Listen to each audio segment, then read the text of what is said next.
Welcome to Vocabulary Central. The first word that we are going to learn today is the word knell. This means the sound of a bell tolled after a death.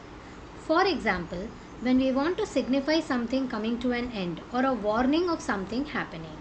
Synonyms: toll, ring, chime, bell sound.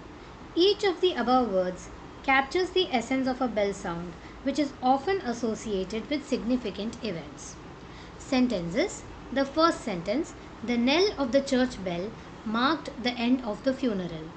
The second one, as the knell rang out, the townspeople gathered in solemn silence.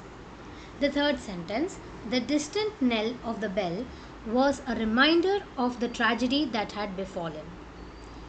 The next word that we are going to learn today is the word vagabond. This means a person who wanders from one place to another without a permanent home or a job. For example, imagine a traveler who roams around living free without any job.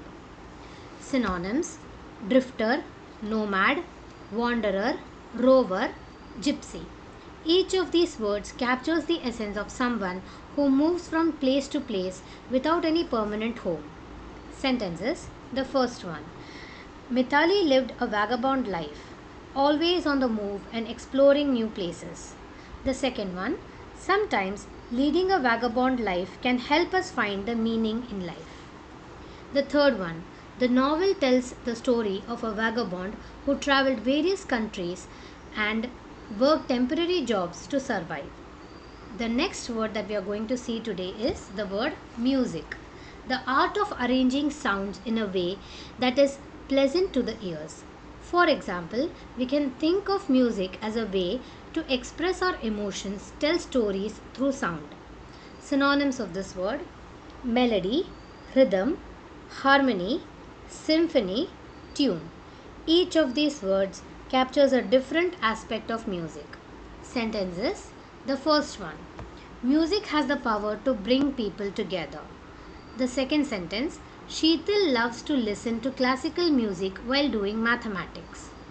The third one, the beautiful music touched the hearts of many. The next word that we are going to learn today is the word quatrain, a type of poem or stanza that consists of 4 lines. For example, do you remember ever reading a small 4-line poem that can stand alone, or maybe it was a part of a larger poem? Synonyms.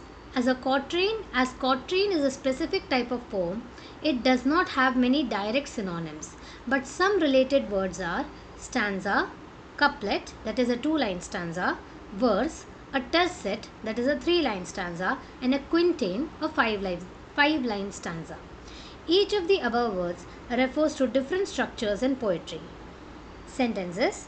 The first one, every quatrain in the poem followed a specific rhyme scheme. The second one, the 4-year-old recited a quatrain from memory, impressing the audience in front of him. The quatrain captured beautifully the essence of spring. The next word that we are going to learn today is the word bankrupt, a person unable to pay what they owe. For example, a person who does not have enough money to pay their debts. It is like hitting financial rock bottom. Synonyms of this word: insolvent, broke, financially ruined, penniless. Every above word conveys the idea of being unable to pay back your debts. Sentences with this word: the firm went bankrupt as it failed to pay back its loan. The second sentence, Simi was officially declared bankrupt last week. The third sentence, many firms went bankrupt during recession. The story from the words that we just learnt: the vagabond would move around the town playing pleasant music on his flute and sometimes singing quatrain from various meaningful poems. He was bankrupt, so the townspeople helped him out now and then. There was no music or poems sung for quite a few days. When they heard the knell of the church bell, they gathered around in silence. Thank you. I'll meet you in the next video.